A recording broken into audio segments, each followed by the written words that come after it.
দিন যত যাচ্ছে মানুষের মন মানসিকতা ততটাই নষ্ট হচ্ছে। দিন যত যাচ্ছে মানুষের মন মানসিকতা এতটাই আস্তে আস্তে খারাপ হচ্ছে যা বলার মতন না। কারণ অতীতে মানুষ কত সুন্দর করে চলাফেরা করছে, অতীতে মানুষ কত সিস্টেমে চলাফেরা করছে, অতীতে মানুষ কত ভদ্রভাবে নম্রভাবে চলাফেরা করছে। কিন্তু এখন যত দিন যাচ্ছে মানুষের মন মানসিকতা এতটাই নষ্ট হচ্ছে, রিক্সাওয়ালাদেরকে পর্যন্ত ছাড় দিচ্ছে না। এখন অনেকে বলবেন যে ভাই এই কথাগুলো কেন বলছেন, আসলে কেন বলছি কথাগুলো একটুখানি দেখেন। নজর ভালো না, যদি নজর ভালো হইতো তাহলে তো আমার ড্রেসিং সেন্সের দিকে তার নজর পড়ে না। হ্যাঁ, এই কারণে কথাগুলো বলতেছি। এই ভদ্র মহিলা পোশাকটা যে পরেছে, এই পোশাকটা পরার কারণে ওই রিক্সার মধ্যে গিয়ে উঠতে চেয়েছিলেন।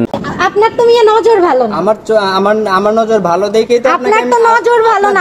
যখন রিক্সার মাঝে উঠতে চেয়েছিলেন তখন রিক্সাওয়ালা মামা বলতেছে যে না, আপনার পোশাক অবস্থা বলুন, আপনাকে আমার রিক্সা দিয়ে নিব না। তখন ওই ভদ্র মহিলা বলতেছে যে আমার পোশাকের সমস্যা কোথায়, আপনার কি সমস্যা যে নিয়ে যাবেন না কেন?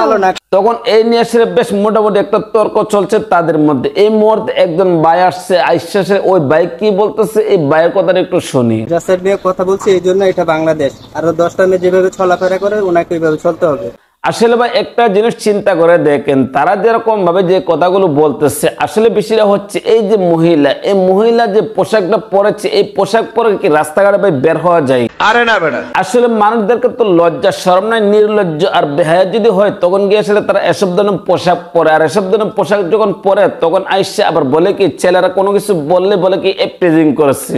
আপনাদের মতো লোকের জন্য আজকে আমরা মেয়েরা স্বাধীনভাবে চলাফেরা করতে পারি। এখন তুমি এসব ধরনের পোশাক পরবা, এসব ধরনের পোশাক পরে তুমি রাস্তাঘাটে বের হইবে। আর রাস্তাঘাটে যখন মানুষে তোমাদেরকে কোনো কিছু বলবে তখন বলবা কি যে মানুষের চোখ ভালো না, নজর ভালো না। কেন রে বোন, তুমি এসব ধরনের পোশাক পরার কি দরকার? এটা বাংলাদেশ হইলো, আমার গার্জিয়ান আমার যেভাবে চলাফেরা করার পারমিশন দিয়ে। হ্যাঁ, আসলে তো কথাটা বাস্তব। মা বাবা যদি এরকম হয় তাহলে তো সন্তান এরকমই হবে। একটা কথা আছে না, গায়ে গুণে বাছর হয়, দুধ গুণে ঘি হয়। গায়ে যদি ভালো থাকে বাছরটা ভালো থাকে, আর দুধ যদি ভালো থাকে ঘিটাও ভালো হয়। আসলে তাদের মা বাবা তাদেরকে এরকম ধরনের শিক্ষা দিচ্ছে। এরকম ধরনের শিক্ষা দেওয়ার কারণে কিন্তু তারা এসব ধরনের পোশাক পরেছে। বলতেছে আমার কাপড় চোপড়ের সমস্যা। তুমি চলবে আমেরিকার স্টাইলে, তুমি চলবে অবস্থায়, তুমি যেমনি মানছে এমনি চলাফেরা করবে। আবার তোমাদের বিষয় নিয়ে এসে যদি কেউ কোনো কিছু বলে তখন বলবা যে সৌদি আরবের বিচার চাই। নিবে না, ভালো কথা। সে বলে আমার ড্রেস আপে সমস্যা। আমার ড্রেস আপে কি সমস্যা? একটা বিষয় একটু বোঝার দরকার ছিল যে তুমি মেয়ে যে পোশাকটা পরেছো, এই পোশাক কিন্তু সাধারণত ভাবে কোনো মানুষে বের হয়নি এসব ধরনের পোশাক পরে। তুমি এসব ধরনের পোশাক পরে তুমি রাস্তাঘাটের মধ্যে যখন বের হও তখন তো মানুষের তোমার প্রতি নজর আসবেই। কারণ তোমরা যেসব ধরনের পোশাক পরে, একটা ভদ্র সুশীল সমাজের ঘর মেয়েরা এসব ধরনের পোশাক পড়তে পারে না। নিবে না, ভালো কথা। সে বলে আমার ড্রেস আপে সমস্যা। এখন অনেকে বলবেন যে ভাই আপনি পোশাক নিয়ে এসে এসব ধরনের কথা কেন বলছেন? আসলে আমি কেন কথাগুলো বললাম, তারা যেসব ধরনের পোশাক পরে, আপনার স্ত্রী আপনার বোন যদি এসব ধরনের পোশাক পরে রাস্তাঘাটের মধ্যে বের হয় তখন আপনার বোনকে যদি কেউ কোন বাজে কথা বলে তখন আপনার কাছে কিরকম লাগবে? ওই খেপা কুত্তে মারার ইনজেকশন দিয়ে মারিয়ে ফেলা দেই। আপনার স্ত্রীকে আপনি এসব ধরনের পোশাক পরিয়ে দিবেন, আপনার বোনকে আপনি এসব ধরনের পোশাক পরিয়ে দিবেন, আপনার মেয়েকে আপনি এসব ধরনের পোশাক পরিয়ে দিবেন। আর রাস্তাঘাটের মধ্যে যখন যাবে তখন তো মানুষে আপনার বোনের প্রতি, আপনার স্ত্রীর প্রতি, আপনার মেয়ের প্রতি খারাপ নজর দেবে। তখন কি দোষটা কার? আপনার। ভাই আমি এই ড্রেস আপ পরবো, আমি এই ড্রেস আপ পরে চলাফেরা করবো। আপনার সন্তানকে যদি এসব ধরনের পোশাক না পরাতেন তাহলে আপনার সন্তানকে কেউ কোনো সময় খারাপ নজরে দেখতো না। কিন্তু আপনার সন্তান, আপনার বোন, আপনার স্ত্রীকে এসব ধরনের পোশাক পরে রাস্তাঘাটের মধ্যে ছেড়ে দিয়েছেন। কারণ বাংলাদেশে এরকম। আপনি এবার বলেন, আপনার আমি ভাইরাল করব না। আর রাস্তাঘাটের মধ্যে গিয়েছে রিক্সাওয়ালাদের সাথে এরকম ভাবে তর্ক মধ্যে জড়তে হয় কেন রে ভাই? তোমার বোনকে, তোমার স্ত্রীকে, তোমার মেয়েকে তুমি এসব ধরনের পোশাক পরে তুমি রাস্তাঘাটের মধ্যে কেন বের করে দিচ্ছ?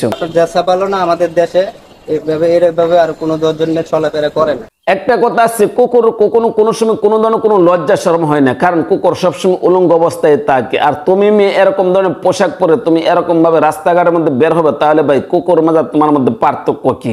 আপনার কথা মতো আমি কেন চলাফেরা করবো? কুকুরে যেরকম ভাবে কোনো ধরনের কোনো মান ইজ্জত বোঝে না, তোমরা এরকম ধরনের পোশাক পরে রাস্তাঘাটের মধ্যে বের হবে। আর তোমাদেরকে যখন কেউ কোনো কিছু বলবে তখন বলবা কি যে আমরা সৌদি আরবের বিচার চাই। কেন রে ভাই? তুমি এসব ধরনের পোশাক পরবা, এসব ধরনের পোশাক পরে তুমি রাস্তাঘাটের মধ্যে বের হবা। আর তোমাকে যখন কেউ কোনো কিছু বলবা তখন তুমি বলবো যে আমাকে ইফটিজিং করেছে। তাহলে ভাই আমরা একটা জিনিস কি বুঝতে পারলাম, তারা এসব ধরনের পোশাক পরবে, এসব ধরনের পোশাক পরে তারা রাস্তাঘাটের মধ্যে যেমনি এমনি বের হবে। আর যদি কেউ কোনো কিছু বলে তখন গিয়ে সে বলবে আমরা সৌদি আরবের বিচার চাই।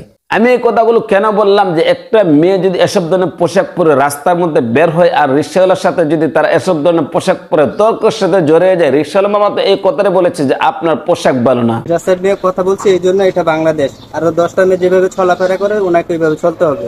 হ্যাঁ, রিক্সাওয়ালা মামা এই কথাটা বলেছে যে আপনার পোশাক ভালো না, এখন এই মেয়ে বলতেছে যে তোমার নজর ভালো না। কেন রে ভাই, তুমি এসব ধরনের পোশাক পরবা, এসব ধরনের পোশাক পরে তুমি বের হবা, তাহলে তোমাকে এই কথাটা বলতে পারবে না যে তোমার পোশাক ভালো না, তখন এই কথাটা বললেই হয়ে যায় নজর কারা। আমি এই ড্রেস আপ পরবো, আমি এই ড্রেস আপ পরে চলাফেরা করবো। তোমরা যদি ভালো পোশাক পরতে, তোমরা যদি পর্দার সাথে চলতে, তাহলে কি আর তোমাদেরকে কখনো কোনো মানুষ এসব ধরনের কথা বলতে পারলো? কখনো কোনো মানুষ এসব ধরনের কথা বলতে পারলো না। ভাই একটা জিনিস চিন্তা করে দেখেন, তারা এসব ধরনের পোশাক পরবে, এসব ধরনের পোশাক পরে তারা রাস্তাঘাটের মধ্যে বের হবে, আবার কেউ যদি কোনো কিছু বলে তখন বলবে কি যে তোমার নজর ভালো না। ভাই আগে নিজে ভালো হন, নিজে ভালো হয়ে সেরা পর অন্যদেরকে কথা বললেন।